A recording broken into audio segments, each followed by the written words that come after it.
Abraham's Hebron, Then and Now, presented by Jeffrey M. Bradshaw in 5 parts. Part 4, Ancient Hebron. The purpose of this series is to provide a brief introduction to some of the places linked in tradition to the lives of the family of Abraham and Sarah. Many, though not all, of the sites we will visit are in or near the city of Hebron. Although archaeology cannot directly substantiate the scriptural stories of Abraham, Isaac, and Jacob, it can tell us something about the geography, settlements, and daily life of their contemporaries. Learning more about these places helps us get a more realistic sense of the setting in which the patriarchs lived. It is hoped that this series of presentations will increase exposure to these sites, so rich in biblical history and tradition. In this presentation, we will visit archaeological sites associated with the ancient city of Hebron. Hebron is referenced 68 times in the Old Testament. The first reference is in Genesis 13:18, when, after Abram separated from Lot, and God promised to give him all the land of Canaan, he removed his tent and came and dwelt in the plain of Mamre, which is in Hebron, and built there an altar unto the Lord. Hebron was already a flourishing Canaanite city by that time. Though Abram's presence would have naturally left little trace, biblical scholars still hope to find traces of King David's reign of 7 years in Hebron that occurred several hundred years later. David's son Absalom declared himself king in Hebron when he revolted against his father. Because of its strategic position historically and geographically, it became the second most important city after Jerusalem. This aerial photograph gives some idea of the geographical relationship between the major archaeological sites in the Hebron area. This to the right is the cave of Machpelah, the site of the tomb of the patriarchs that we visited in the second video in this series. 2 miles to the north is the traditional site of Mamre that we will visit in the 5th video. Near the middle is Tel Hebron, a large hill where the ancient Hebron was centered. Tel Hebron will be the focus of our visit today. 4 specific areas of interest that are part of Tel Hebron are shown at left. This map shows the current state of affairs in the partitioning of Hebron between the Palestinians, orange, and Jewish, blue, residents. The population of Hebron is about 200,000 Palestinians and an estimated 600 to 800 Jews. Most Palestinians live in the area labeled H1. Although Area H2 is a Palestinian-only area, it is controlled by Israeli Defense Forces in order to protect some 600 Jewish residents living in the old Jewish quarter. Because of a horrendous massacre of the Jewish community of Hebron in 1929, followed by other violence in 1936, the Jews returned to Hebron only following the Six-Day War in 1967, after the city returned to Israeli control. At that time, a new community, Kiryat Arba, was established on the east side of Hebron. Over the years, some of the old Jewish properties in the heart of Hebron were reclaimed with that government backing. However, in 1984, some Jewish settlers moved without government backing into areas near Tel Rumeida or Tel Hebron, the site of ancient Hebron. This brought new friction and the needs to separate the populations. The Jewish presence in the heart of Hebron was restricted to a single 1-kilometer-long street, according to the Hebron Accords of 1997. The areas bordering these new Jewish neighborhoods continued to experience serious dispute. The following video gives the perspective of a Jewish family that has reoccupied with government backing Beit Hadassah, the site of the 1929 massacre of members of the Jewish community of Hebron.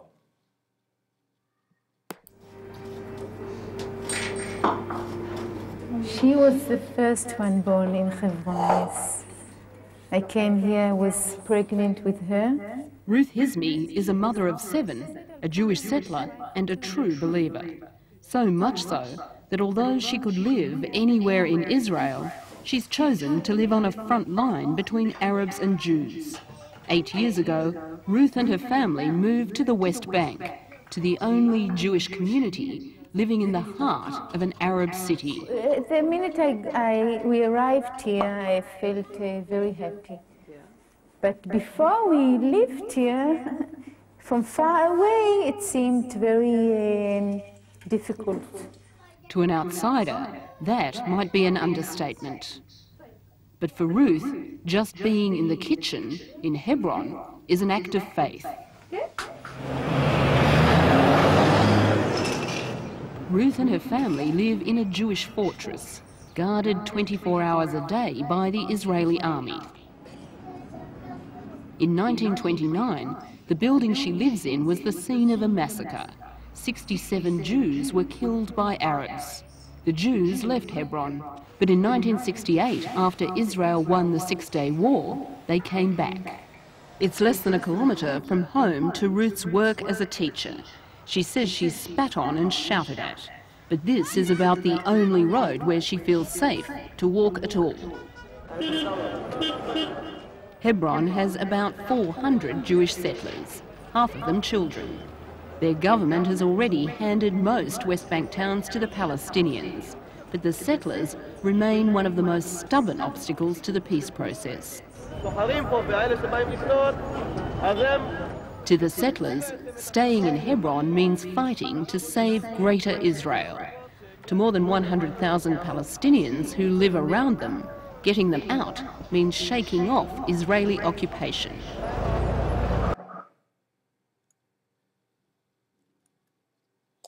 Among the disputed areas in H2, which contains much of the old quarter of Hebron, is Shuhada Street. Hundreds of shops have been shuttered and most residents have left, creating a ghost town. The central section of the street is closed to Palestinian vehicles and pedestrians, except for a small handful of residents who remain. To cross one side of Shuhada Street to the other, residents need to go around the entire city center and pass through various checkpoints. The following video gives a perspective of a Palestinian family in the Tel Rumeida neighborhood who lived across the street from a building with Jewish settlers.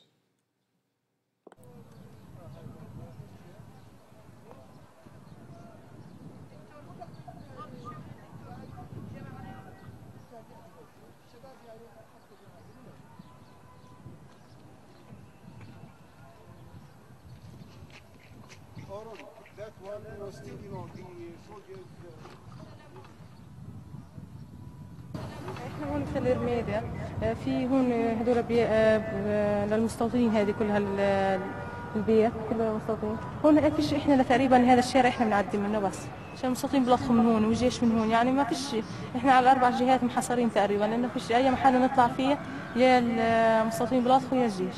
يعني بالعيد يعني قرايبنا بدخلوش يعني قبل 7 سنين تقريبا اجوا قرايبنا علينا كان في مستوطنين قعدوا يلطخوا عليهم حجار ويعني رفعوا عليهم الأسلحة كانوا بدهم يضربوهم بالأسلحة يعني احنا هنا عايشين زي كنا بسجن يعني.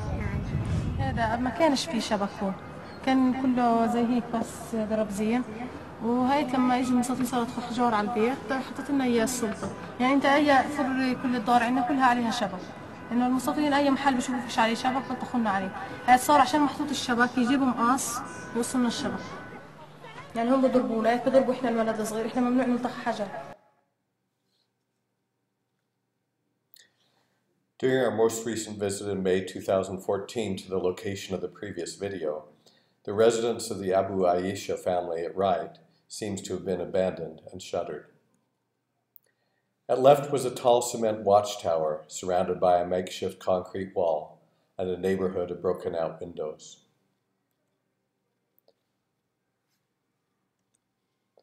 Our first stop on the visit will be Beit Menachem, a little below the summit of Jebel Rumeida. The name Rumeida comes from an Arabic term for ash, since many layers of ancient soil are found along the hillside. Ancient Hebron was a major Canaanite city, a settlement for Israelites, and for 7.5 years the royal city of David. Ruins of the site of ancient Hebron cover about 15 acres of the hill, called Tel Rumeida, or more recently, Tel Hebron. Beit Menachem, a residence for Jewish settlers, was dedicated in 2005. The neighborhood is called Admot Yishai, the lands of Jesse. Among the archaeological finds nearby were the northernmost walls of the city. This area is thought to contain the entry to the north gate of ancient Canaanite Hebron, predating the time of Abraham. The road at the far end may hide the ruins of the gate itself.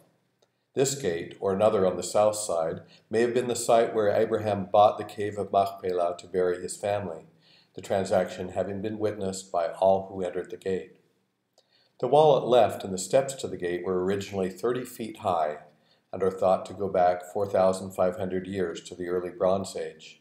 The wall at right dates to the Middle Bronze Age, 3,500 years ago. David Wilder, a spokesman for the Jewish settlers, describes the significance of the site in the following short video. In Hebron, and I start here intentionally. We start here for a reason. When we came in, and we stopped by the tomb of the patriarchs. In Hebrew it's called Marat Machpelah. We'll go back there later. That site, I think probably everybody knows, is where Abraham and Isaac and Jacob and Sarah and Rebecca were all buried. However, a lot of times tourists come in and they say to me, it's nice to see the tomb, but where did they live? And that's why I start up here. This neighborhood has 3 names to it. It's commonly known as Tel Rumeida. The word Rumeida in Arabic has to do with something like ash gray. There was a fire here a few thousand years ago and the name stuck. This is also called in Hebrew Admot Ishai, a name which I'll explain in a little while later. However, the 3rd name is the real name of the neighborhood. This is called Tel Hebron. This is where Abraham lived almost 4,000 years ago. Now, up until a few years ago, we could just talk about it. Now you can actually see a little bit of it. Okay? If you take a look over here on my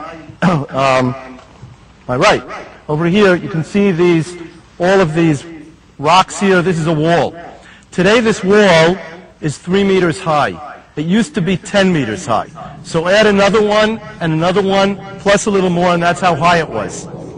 Over here, now this wall is, according to the archaeologists, was built between 43 to 4,500 years ago.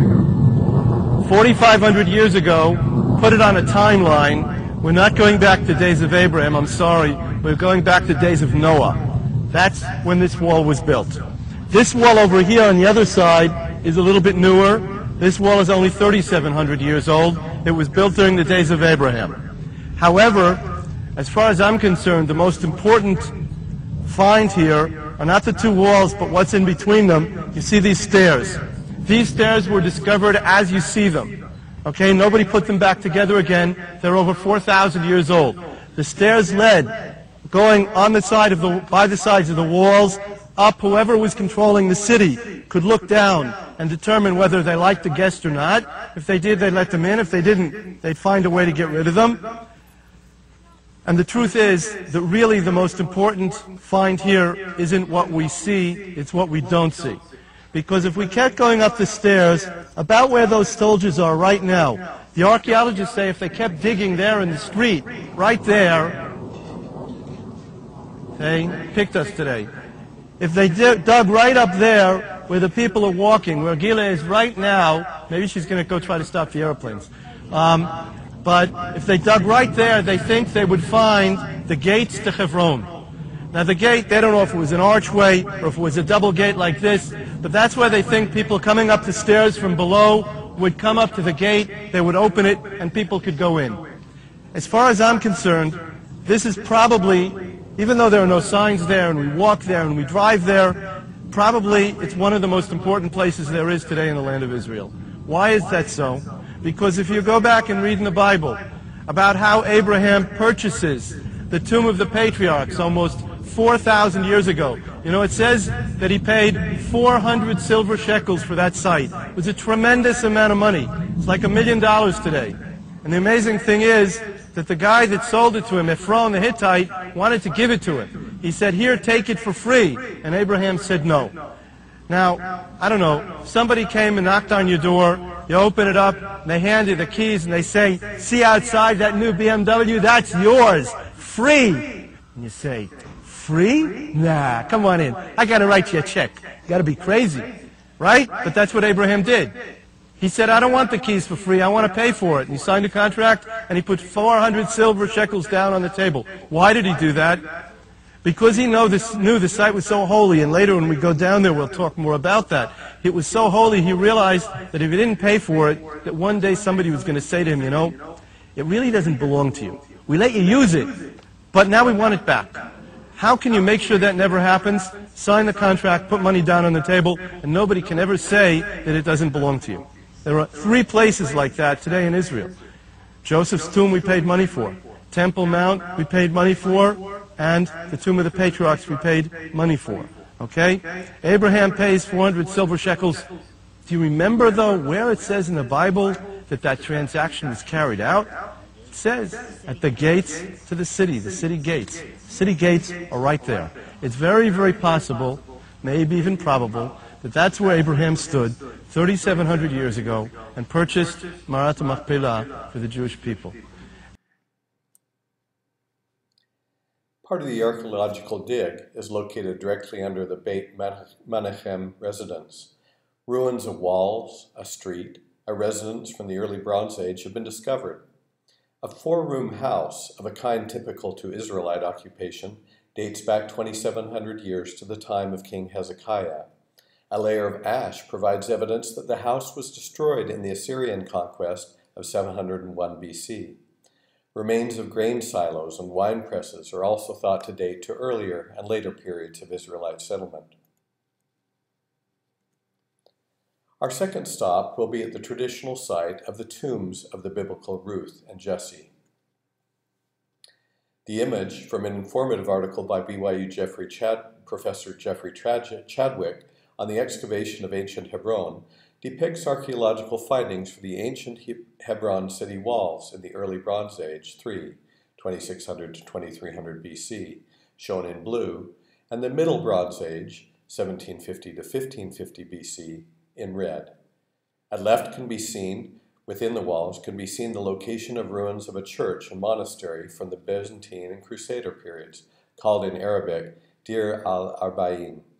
The rulers of the ancient city would have almost certainly built their residences at this commanding location on the summit of Tel Hebron. The Jewish community, which had welcomed visitors here since the Middle Ages, purchased the site in the early 19th century. Later, Palestinian residents of Hebron prayed at a mosque at Dir al-Arba'in until the middle 1990s, when the entire area was declared a military zone closed to Muslims. The mosque was converted into a synagogue that memorialized the tomb of Ruth and Jesse. Here, a ladder to nowhere leans against a wall of the ruined church. The blue and white painted marker announces the tomb of Jesse, the father of David, and Ruth, his faithful progenitor. On Shavuot, Jews ascend to this place to recite her story from the Bible. Within the structure is a small, clean, and well-tended synagogue. Visitors will notice a strange structure directly atop the synagogue as they leave the site. Close inspection will reveal a military outpost. Here, a solitary soldier, glad for the current calm, passed the time looking at his cell phone. The outpost overlooked a no-man's land separating Jewish and Palestinian neighborhoods. Further to the south is the site of the Cyclopean walls. This drawing from Chadwick's article depicts the Middle Bronze Age II gate tower at biblical Hebron on the south side. Archaeologists excavated a 40-foot-long segment of the south wall. It was built of large field stones, some of which measured more than 3 feet long.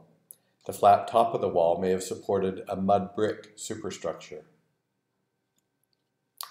The walls received the name Cyclopean, or giant, not only because of the large size of some of the stones, but also because the sons of Anak, some of the ancient inhabitants of the city, were reputed by the Bible to be giants.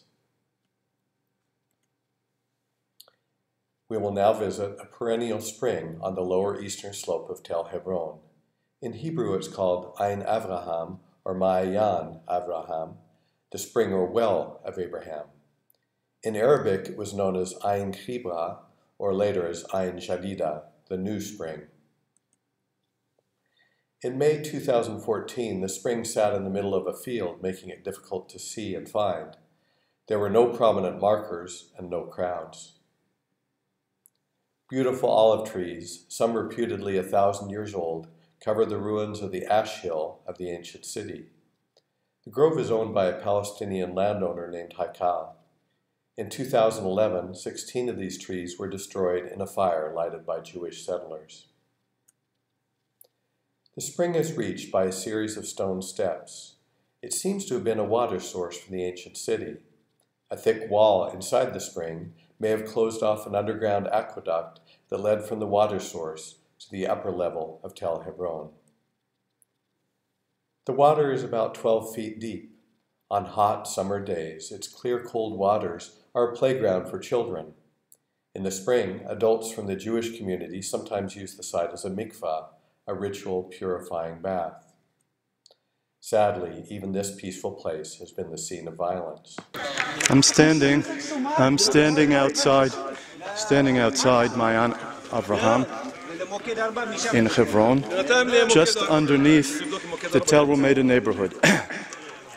About an hour ago, there was an attempt by an Arab to kill a 60-year-old man who lives in Kiryat Arba.